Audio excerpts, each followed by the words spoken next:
uplifting of our own communities here in America and across the globe, then the world will be a better place. And so in doing that, my organization, Global Empowerment Movement, that is hosting this today, believes that there are so many people, many women who are empowered, who are using their platform, whether in the political sector or just in leadership position, to advance, togetherness, to make it, to have how do you say, like an impact, a greater impact in their own community. So we believe in celebrating our people who are doing that. And I must say that last year, our deal was the First Lady of Nigeria, Dr. Mrs. Aisha Buhari, for the distinguished global award for excellence, because she's doing an amazing work using her platform as the First Lady to impart women, to empower women, youths, girls. So when people are doing things like this, whether we recognize it or not, if anyone is close to us, it's good for us to give them a hug and say you are doing a good job. Make up child soldiers,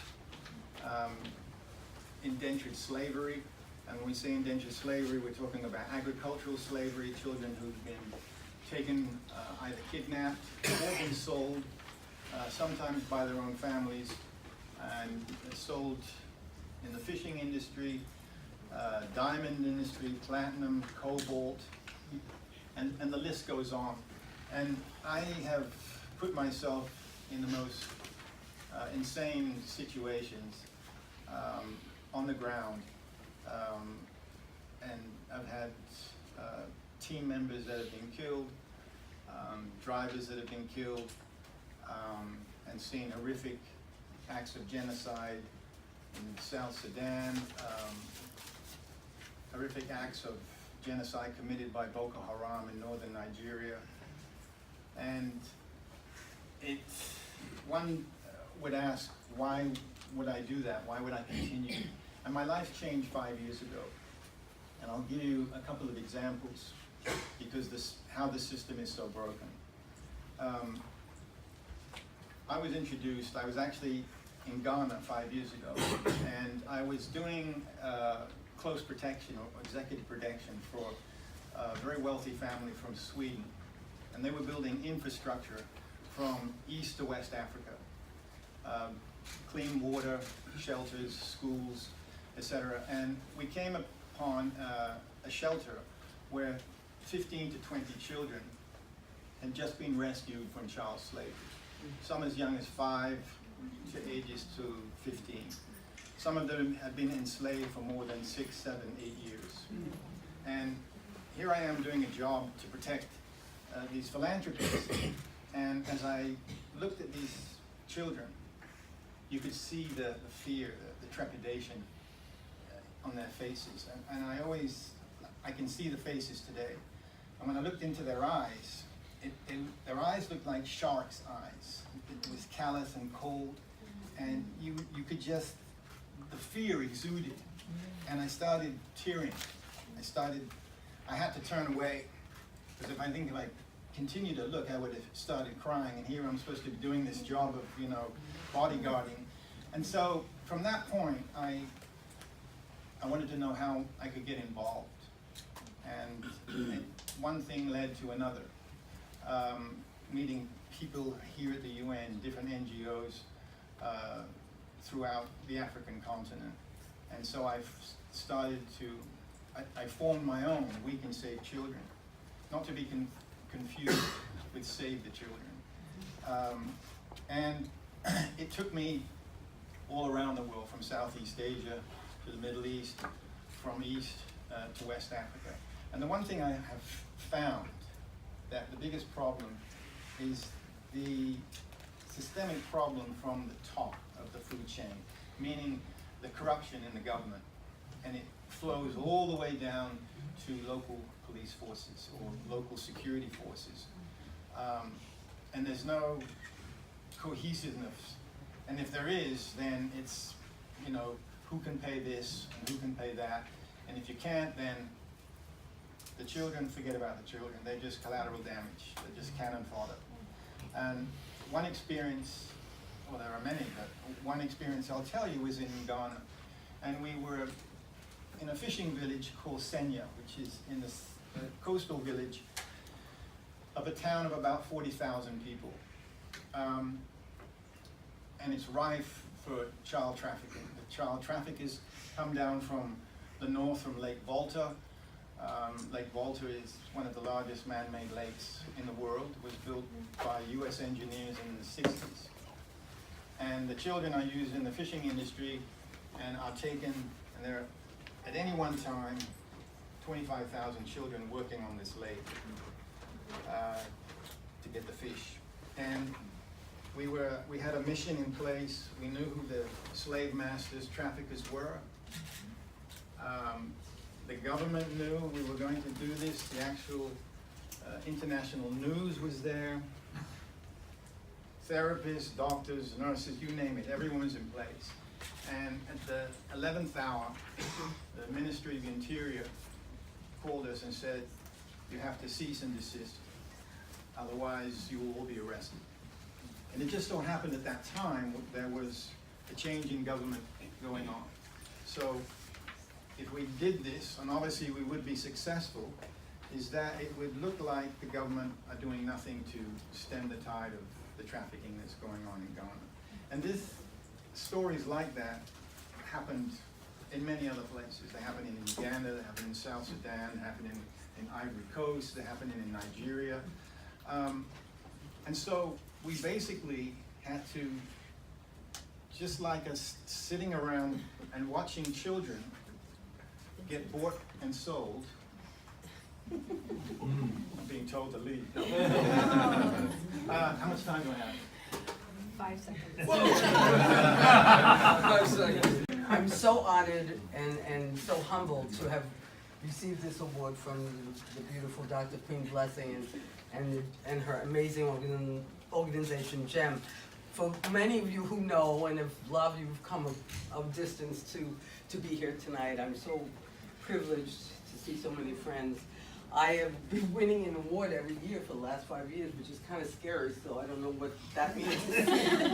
But, 5 years ago, the Paying It Forward Award, then you guys were there. And then the Lifetime Achievement Paying It Forward Award at the Yale Club, and then the Humanity Spirit Cultural Award, because I ran Bruce Lee's company, the only female ever, for 2 years in Hong Kong. And then last year at HBO, Legacy Awards, as I said. But this one is, to me, the most important and the most valued. Because, I love, I'm sorry. I love giving back. I'm sorry. See, this is the Italian stuff. So anyway, speaking of Italian, let me tell briefly. My life started off in a very strange way. I'm a 100% Sicilian Italian woman that was born in the middle of the ocean as my parents were immigrating from Messina, Sicily. So many of you have asked me why I lived in Hawaii for 23 years, and I'm kind of more of an island girl. I think it's because I was born in the middle of the ocean. It must be. Because when I was 7 years old, growing up in the Bronx, I would tell my parents, I want to go to Hawaii. I was obsessed with going to Hawaii. And in those years, you really had to be rich and famous to go to Hawaii. I mean, rich and the wealthy only went to Hawaii in those years, many, many years ago. Anyway, fortunately, I was extremely, I was so one of these people who had no fear. I could never take no for an answer. And, I was absorbing like a sponge, and I ended up, too long of a story, ended up in Honolulu at 15 years old and became a professional surfer. Yes. and anyway, and then I ended up back in the, let me just say one thing, even though many of you know this, but if you remember the great late Sammy Davis Jr., in my opinion to this day, the greatest entertainer that has ever lived. He was my mentor, believe it or not, at 14 years old. Too long of a story to tell. You'll have to read the book that Todd's writing.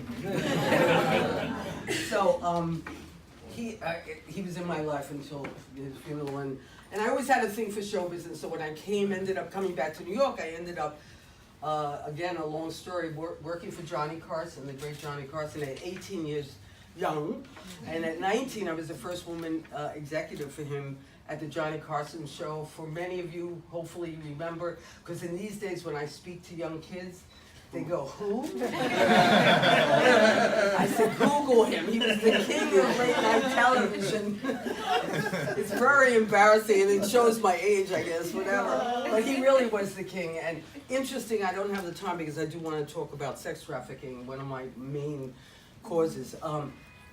In those years, talk about sexual harassment, but I have to say this, even though both Bruce Lee and Johnny were very big parts of my life and my future, they were completely respectful to me as a woman. Can you imagine an Italian-American woman in a Chinese community for 2 years? What respect I had from Bruce Lee. It was extraordinary. I never had, but the book will tell you about the other part of the sexual harassment from everybody else, but I was very, very lucky. So, one of the Emmys I want to mention, I have many causes, but the number one is sex trafficking, which I will get into in a second. But the other one is, helping the homeless. And one of the Emmys I won was I took 31 families. I took 4 families in Hawaii that were very, very successful, lost everything, and I went through their journey of how they came back. So it was very positive, uplifting. It was called Hawaii Files, Journey from Homelessness. Very proud of that, and politically, and this is many years ago, because of my documentary and my getting the governor and not to say no to me, it ended up housing 31 homeless families. At that time, that was a major deal. Thank you.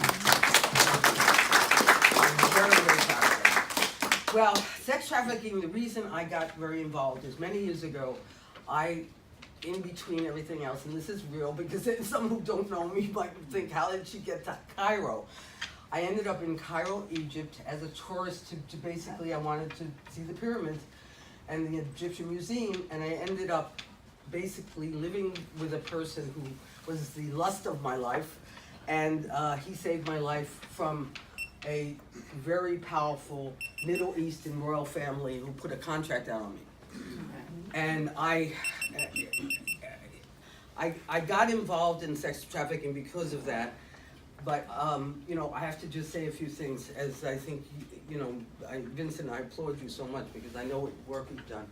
I'm around a lot of Hollywood A-listers and, people who know me in the industry, and it doesn't matter about the A-list, but interesting, when I met Oprah Winfrey for the first time many, many years ago, I started telling her about this, and she actually wanted to publish my book. And she was amazed. She didn't even know. And this was Oprah Winfrey, and I'm around a lot of people in the industry, I'm not going to name them, but that I tried to educate their the kids, because it happens all the time. I don't have children, but I want them to be educated, especially in America. And I'm involved in an organization, Tomczyk, you met him, called Destiny Rescue, which is doing amazing work also. Has saved thousands and thousands of kids all over the world, including in Cambodia. Just a reminder, all meetings should be terminating in 5 minutes. Okay. Oh yeah, I definitely. See? You have 5 minutes. Did they know it was Lucia Kaiser's? I know, really. Okay, now this I have to say. Okay, shut up. Okay.